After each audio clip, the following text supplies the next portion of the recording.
لأجاريهم قلدت ظاهر ما فيه فبشرت شخصا آخر كي أتفاخر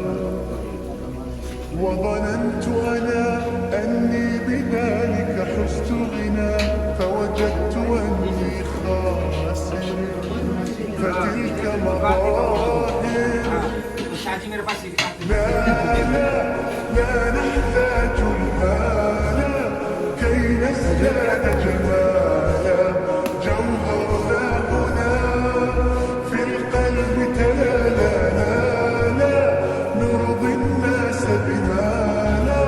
نرضاه لنا حالا ذاك جمالنا يسمو يتعالى